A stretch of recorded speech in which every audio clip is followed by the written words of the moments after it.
Well, good morning, friends. This is Shannon, and I have another story for all of you. I was telling my husband this morning, I was standing in the kitchen and having my coffee, and I told him a story I've never told him before. I said, one time, because I worked myself through college, you guys have read my book. Hopefully, you've read the chapter called Common Denominator. And you know that I had to pretty much put myself through school, which, isn't a bad thing. It gives you resilience and it helps you be strong for the future. So I don't have a problem with putting myself through college. I didn't come from wealth or anything, so I had to work. And so what I would do is work an 8-hour shift. I catch the train and the bus, get back to school, and I did what I had to do, right? Because that's what we do. And I told my husband there was this one guy who's very handsome and smart. But when he told me he didn't have to work his way through school and his mother paid for everything, I wasn't interested anymore. I was like, we don't have that because you're not going to have the grit.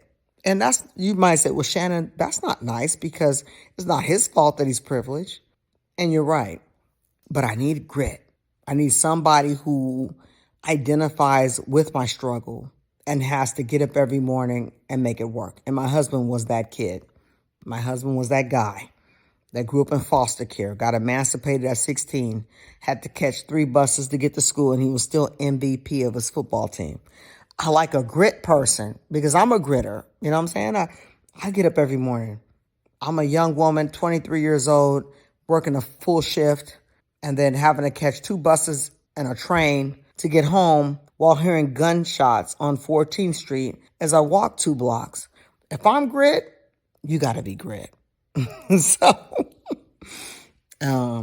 that's just what it is. So we're talking this morning, and I told him one time I got off my shift, and Douglas Hall is where my husband and I met. Douglas Hall, 2nd floor, the last classroom on the right. I'll probably take Jacob there one day and say, this is where your grandparents met. And so as I'm going to because if you're liberal arts, you're going to go to Douglas Hall a lot. And so as I'm coming up the middle of the school and getting ready to make my right to go to Douglas Hall, some dudes start throwing snowballs at me. I'm like, why these dudes? And they were hitting me hard. Them snowballs were hitting me. And they were laughing because I think they were just trying to have fun. Like everybody who was walking up that little path, they were hitting them with snowballs. Now, my husband begs to differ. He said, no, I don't think they were hitting dudes with snowballs. I think they were hitting women with snowballs. Because if you hit a dude with a snowball, it's on. I said, you know what? I thought they were just hitting everybody, like a morning greeting. We're going to hit you with a snowball, make you laugh. He said, no, Shannon, you were accosted. I said, I was accosted? He said, yeah, I would never throw a snowball at a woman. I said, oh. He said, no.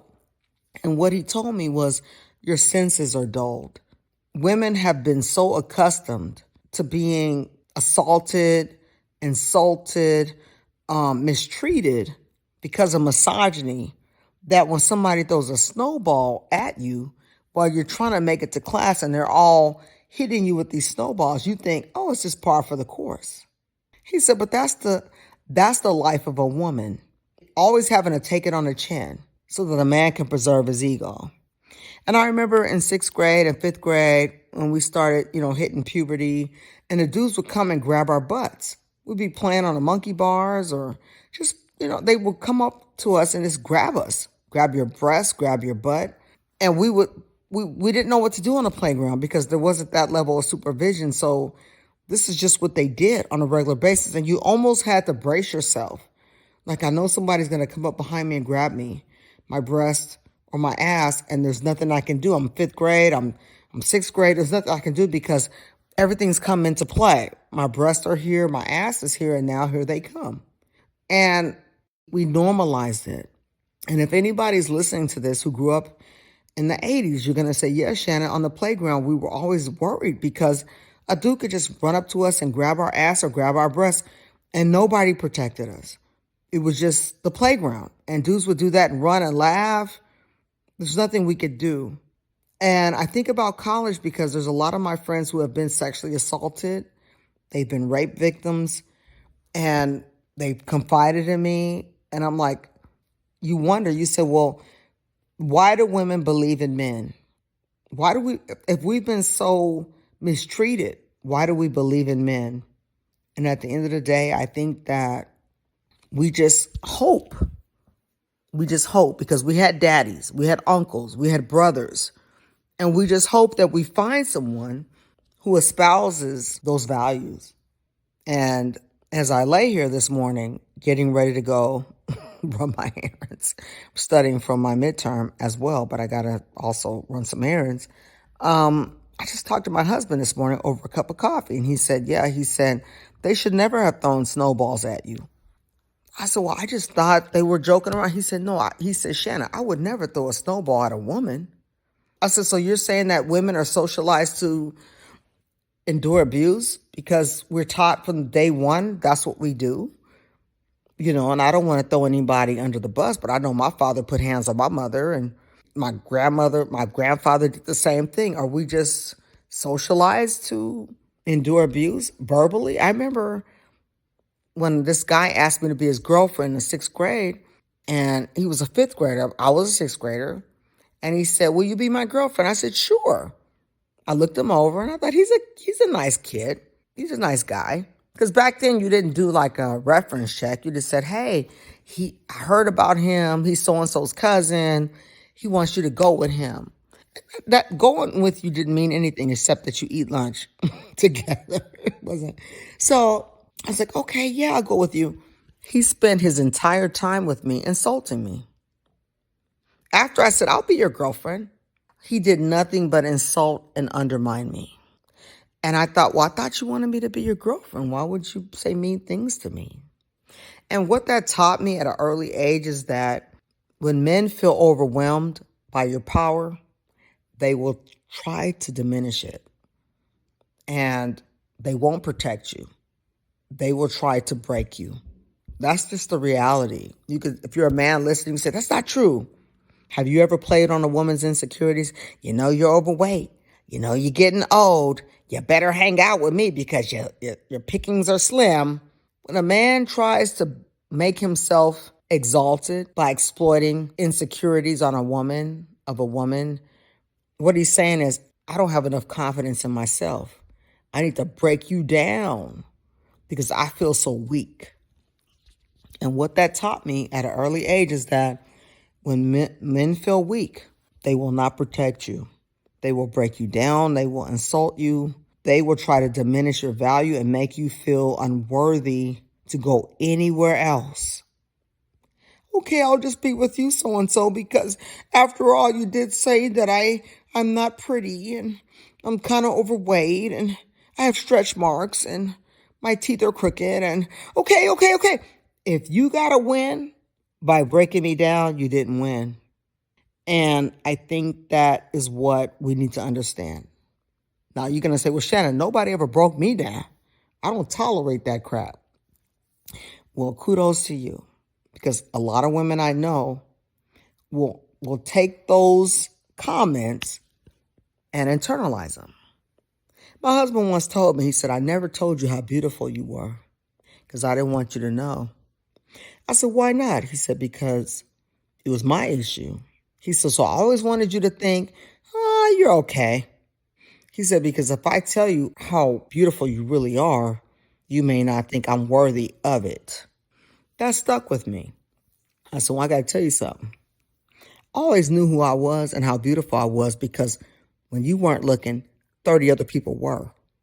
So you can't stop women from knowing their value. If I pump gas in my car, if I go to the grocery store, if I sit at a bar at Ontario Mills while I'm having some chicken wings, 10 dudes walk up to me. So you never stopped me from knowing how beautiful I was. But I loved you. So even though you didn't want to tell me, other people told me, they stood in a gap for you. They stood in the gap. They said, don't worry, you are that. Your husband doesn't want to tell you because your husband's scared of losing you. But let it be known, you are that. And so when he finally confided in me and said, I never wanted to tell you that because I thought it would weaken my position. I thought I loved you anyway. I didn't care if you thought I was beautiful or not, or if you wanted to confess it to me. I thought we had something deeper. So to oppress me, those snowballs, denigrate me, women are resilient. We are resilient creatures. And it takes a lot more than that to break our self-esteem. So as I'm sitting here this morning and I'm talking to him, he said, I didn't like the fact that you told me these guys threw these snowballs at you. I said, Jason, men have abused women. I got friends who've been sexually assaulted. I said, I remember one time I was walking at Union Station in D.C. and I saw a friend of mine from the office. Her name was Judy. She was an HR exec. As I'm walking towards Judy, I said, hey, Judy, oh my God, what are you doing here? Some dude that was watching the interaction said, hey, big head. And I didn't know who he was talking to. I kept walking towards Judy. I said, girl, I was walking, big head. Now, I have a cousin. He's deceased now. I loved him, a cousin. He used to call me forehead. They got a big forehead. Well, that's my cousin. He can call me big forehead. That's my cousin. He loves me, right? He's just trying to mess with me. I don't know this random dude calling me big head. I don't know this person. So as I'm walking to Judy, he kept saying, big head. I felt so embarrassed for him, not for me. I'm like, oh my God, this woman is going to hear this man that doesn't know either of us yelling out big head. I don't know this man, but he felt comfortable enough to try to denigrate me in public, calling me big head. I've never met you. I don't know you. I'm walking towards my friend. And Jason said to me, he said, you know what, Shannon? I'm sorry that women have to endure sexual harassment, negative comments about their body, their physical appearance, made up stuff. He said, but I just want to apologize on behalf of the men of America. He said, you should never have endured snowballs. I said, oh, compared to what we women endure for men, snowballs is just a joke compared to what's said to us, how they impose themselves on us physically, how they try to get inside our heads mentally and make us doubt ourselves and make us feel bad about ourselves so they can have control. At the end of the day, it's about control. Now, I can do this with credibility because, as you guys know, I'm married to a man for 34 years. So it's not like I'm anti-man, but I've learned that in order to be in control, you have to subjugate your victim. So I might make you doubt your appearance. I might make you feel like you got to get on a diet. I might tell your head is big. I don't like your hair color. I'll do whatever I have to do to make you be so concerned that you won't focus on me and I can feel superior. So I've seen the bad side of men. I've seen the cruel side of men. I've seen the violent side of men. But thankfully, I've also seen the good side of men, the protective side, the loving side. And that's the part that I tend to focus on. But if you are in a situation where you are looking for that and you've lost hope, I was listening to a podcaster this morning and Claudia Jordan said, I just want the Melania Trump plan. I want a man to come in and rescue me and pay my bills, and the good men are taken. And she said something very profound. She said, it's not that the good men are taken. We took in the men who had potential and we collaborated with them and they adapted to our needs. So you're looking at a house that's staged. You go look at a model home, it's staged, it's beautiful decor. That's because they adapted themselves. There's no such thing as a ready-made relationship. You have to work together to build that. And so if you're sitting around thinking, oh, I just got to find that perfect man, that's not going to happen. There's collaboration involved. And that stuck with me. I said, okay, that makes sense. That makes sense. And people say, well, Shannon, I'm not really into that. I don't want collaboration. Some women may say, I gave up. I just want to hit it and quit it, drop him off at the bus stop and keep moving. That's fine too, if that's what you want to do. But I think at the end of the day, everybody's craving a relationship and a connection, no matter who it's with. You want a relationship and a connection. And so when she was talking about Claudia Jordan said, well, I squandered my youth. I was just out there partying and hanging out with different guys, and I never thought there was a time clock. But see, here's the thing. I always knew there was a time clock. since the 7th grade when I had health class. And they showed this video, and I was in the 7th grade. I remember I was at Curtis Junior High. I was sitting in classroom, and the teacher said, when you get 30 and above, it's harder to conceive, and it's harder to carry a baby to full term. So everybody left. The class was over. The bell rang. I walked up to her. She stands at the door. You know how you have to greet the students. She stands at the door as we're leaving. I looked at my teacher and I said, "You're saying that after 30, it's harder to have a baby?" She said, "Mm-hmm." I said, "So I'm 15. Let's see. I was 12." I said, "So you mean I only got a limited time to have a baby? Because then if I'm in my 30s, it's harder?" She said, "Yes." She didn't blink. She didn't flinch. I said, "Oh my God." So I left class thinking, oh my God, I got to get married young because I got to have a baby. And if I wait to my 30s, it's going to be harder. Okay, because the teacher told us. I went to her just to make sure. So I got married at 22 years old because I thought I got to have a baby because my husband was like, "You got to have a baby." I said, "Well, we can wait a few years." No, we got that one right. So he was on the same track. Like, don't let it expire. We don't want no miscarriages. We don't want no, let's get this going while you're in your prime. So I had my son at 26 years old. No complications. And so what that taught me is that, thank God I went to health class that day and my teacher explained that to me, because a lot of women were just like, "Hey, hi." And Claudia Jordan said that was the issue. She said, "Nobody told me there was an expiration date." She said, "I was out here running and playing and doing my thing." Not saying she was promiscuous, but she's having fun. And then she looked up, she was 53 years old and said, What now? Wait, it's over.